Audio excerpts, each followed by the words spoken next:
الفصل الأول: الحلم. في قلب مدينة قديمة تملأها الأصوات والحكايات، كان هناك شاب يدعى عمر. عاش عمر في حي شعبي بسيط مليء بالحياة والألوان. منذ صغره كان يحلم بأن يصبح كاتبا مشهورا.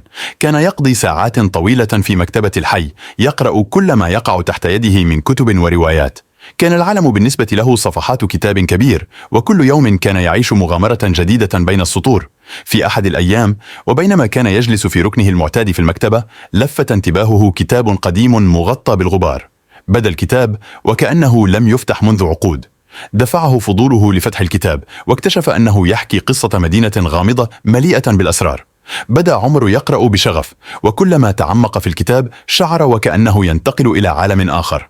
كانت القصة تحكي عن مدينة تدعى مدينة الظلال، حيث تلتقي الأحلام بالواقع وتتشابك الأرواح بالأحداث. شعر عمر بارتباط غريب بهذه المدينة، وكأنها تناديه لتكتشف أسرارها. الفصل الثاني: الاكتشاف. في تلك الليلة لم يستطع عمر النوم. كان كل ما يفكر فيه هو الكتاب ومدينة الظلال. قرر أن يعود إلى المكتبة في اليوم التالي ليستكمل قراءته، وعندما وصل فوجئ بأن الكتاب قد اختفى. سأل أمين المكتبة عنه، لكنه لم يكن لديه أي فكرة عن الكتاب. شعر عمر بخيبة أمل، لكنه لم يستسلم. قرر أن يبدأ في البحث عن أي معلومات تخص مدينة الظلال. أمضى أياما طويلة في المكتبة والبحث على الإنترنت، لكن دون جدوى. كانت المدينة لغزا غامضا لا يعرف عنه أحد شيئا. في إحدى الليالي، وبينما كان يجلس في غرفته متأملا، لمح ورقة قديمة تسقط من جيب معطفه. كانت الورقة صفحة من الكتاب القديم، وفيها خريطة قديمة لمدينة الظلال. شعر عمر باندفاع من الحماس، وقرر أن يتبع الخريطة مهما كلفه الأمر. الفصل الثالث: الرحلة. بدأ عمر رحلته إلى مدينة الظلال. استقل الحافلات والقطارات وعبر الجبال والوديان. كانت الرحلة شاقة ومليئة بالتحديات، لكنه لم يفقد الأمل. كان كل ما يشغله هو الوصول إلى المدينة واكتشاف أسرارها. بعد أيام من السفر وصل إلى مكان مهجور بدا وكأنه من عالم آخر.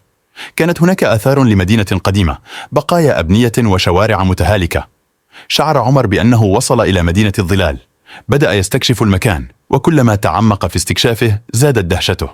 وجد كتابات قديمة على الجدران تحكي قصصا عن المدينة وأهلها. كانوا شعبا مسالما يعيش في تناغم مع الطبيعة، لكنهم تعرضوا لكارثة عظيمة أدت إلى اختفائهم. كان السر يكمن في حجر غامض يمتلك قوة خارقة، وكان على عمر أن يجده ليعرف الحقيقة. الفصل الرابع: اللقاء. أثناء استكشافه للمدينة التقى عمر بشخص غامض يدعى إياد. كان إياد رجل مسنا يعيش في المدينة منذ سنوات طويلة. بدأ يخبره عن قصة المدينة والحجر الغامض. علم عمر أن الحجر يدعى حجر النور، وأنه يمتلك قوة هائلة تمكنه من تغيير مسار الزمن وإعادة الأمل إلى المدينة. قرر عمر وإياد العمل معا للعثور على الحجر. كانت الرحلة مليئة بالمخاطر والألغاز. اضطروا لمواجهة تحديات كبيرة واستخدام ذكائهم وقوتهم الداخلية للتغلب عليها. الفصل الخامس: الحجر. بعد أسابيع من البحث والمغامرة وصلوا أخيرا إلى كهف عميق في قلب المدينة. كان الكهف مظلما ومليئا بالفخاخ، لكنهم نجحوا في الوصول إلى نهايته حيث وجدوا حجر النور. كان الحجر يشع نورا باهرا ويبعث طاقة إيجابية لا تصدق. عندما أمسك عمر بالحجر شعر بقوة هائلة تجتاحه. كانت هناك رؤى تمر أمام عينيه، قصص عن الماضي والمستقبل. أدرك عمر أن الحجر ليس مجرد قطعة من المعدن، بل هو رمز للأمل والتغيير. قرر أن يستخدم قوته لإعادة الحياة إلى مدينة الظلال وإعادة الأمل إلى أهلها. الفصل السادس: العودة. عاد عمر إلى المدينة واستخدم حجر النور لإعادة بنائها. بدأت المباني تتجدد والشوارع تضيء بالحياة. عاد أهل المدينة من جديد، وامتلأت المدينة بالأصوات والضحكات. أصبح عمر بطلا في أعين أهل المدينة، وشعر بفخر كبير لتحقيق حلمه. أدرك أن الإيمان بالأحلام والعمل الجاد يمكن أن يحقق المعجزات. كانت مدينة الظلال قد عادت إلى الحياة بفضل شجاعة وإصرار عمر.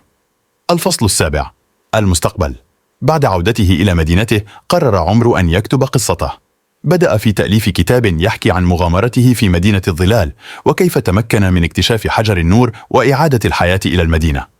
كان الكتاب مليئا بالحكمة والإلهام، وأصبح مصدر إلهام للعديد من القراء حول العالم. أدرك عمر أن رحلته لم تكن فقط لتحقيق حلمه الشخصي، بل كانت رسالة للعالم بأن الأمل والعمل الجاد يمكن أن يحققا المستحيل. عاش عمر حياته محاطا بالأصدقاء والأحباء، وظل يكتب ويلهم الآخرين حتى آخر يوم في حياته. كانت قصة عمر درسا في الشجاعة والإصرار، وكانت مدينة الظلال رمزا للأمل والتغيير.